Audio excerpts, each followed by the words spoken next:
hello everyone अस्सलाम वालेकुम नमस्कार आशा करिছোঁ আপোনালোক সকলোৱে ভালে আছে মোৰো ভাল মই চেনেলৰ উন্নতি ভিডিঅ'লৈ আপোনালোক সকলোকে পুনৰবাৰ স্বাগতম জনালোঁ আৰু এতিয়া সময় হৈছে আবেলি 4টা বাজিছে আৰু এইকেইদিন মানে কি হৈছে ইমানে গৰম পৰিছে মানে এতিয়াতো আবেলি 4টা বাজিছে কিন্তু গৰম মানে কি অলপ কমাই নাই আৰু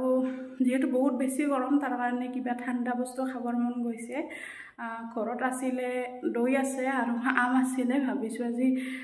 মেংগো লস্সিকে বনাওঁ আৰু ভিডিঅ'টো আপোনালোকৰ লগতো শ্বেয়াৰ কৰোঁ একেবাৰে সহজতে বনাব পৰা এটা বস্তু হয় মানে ৰেচিপি একেবাৰে সহজতে বনাব পাৰি আৰু কম সময়ৰ ভিতৰত বনাব পাৰি চাই থাকিব ভিডিঅ'টো একেবাৰে শেষলৈকে আৰু শেষত কেনেকুৱা পালে জনাব বলক তেনেহ'লে ভিডিঅ'টো আৰম্ভ কৰোঁ এয়া মই প্ৰথমতে লৈছোঁ এটা মিক্সি জাৰ আৰু এতিয়া দিম মই ইয়াতে 1 কাপ দৈ এয়া দিছোঁ মই 1 কাপ দৈ দিছোঁ আৰু যেহেতু আমি লস্সি বনাম তাৰ কাৰণে দৈখিনি অলপ টেঙা হ'লে ভাল হয় এতিয়া মই লৈছোঁ এয়া আম এটা লৈছিলোঁ মই কিন্তু গোটেই এটাটো দিয়া নাই ইয়াৰে এফালহে দিছোঁ মই আৰু এতিয়া ইয়াতে দিম মই এয়া এচামুচ চেনি আৰু লগতে দিছোঁ মই এয়া আইচ কিউবছ দিছোঁ কেইটুকুৰামান আৰু এতিয়া এইখিনি ব্লেন্ড কৰি ল'ম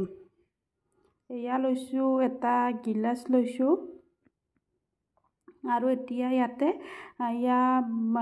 ব্লেন্ড কৰি লোৱা লস্সিখিনি দি দিম আৰু দেখিছেনে লস্সিখিনি ইমান ধুনীয়া হৈছে আৰু খাবলৈও খুবেই টেষ্টি আছিলে যেহেতু মই খাই পেলাই ভইচ অভাৰ কৰি আছোঁ সেইকাৰণে ক'ব পাৰিছোঁ আৰু ওপৰত মই এয়া কেইটুকুৰা সৰু সৰুকৈ কাটি ৰখা আমেৰে সজাই দিছোঁ এয়া আমাৰ মেংগো লস্সি ৰেডি হৈ গ'ল আপোনালোকেও বনাই চাবচোন আৰু কেনেকুৱা হয় জনাব যদি ভিডিঅ'টো ভাল লাগিছে লাইক কৰিব শ্বেয়াৰ কৰিব যদি মোৰ চেনেলটো নতুনকৈ কোনোবাই চাই আছে চেনেলটো ছাবস্ক্ৰাইব কৰি দিব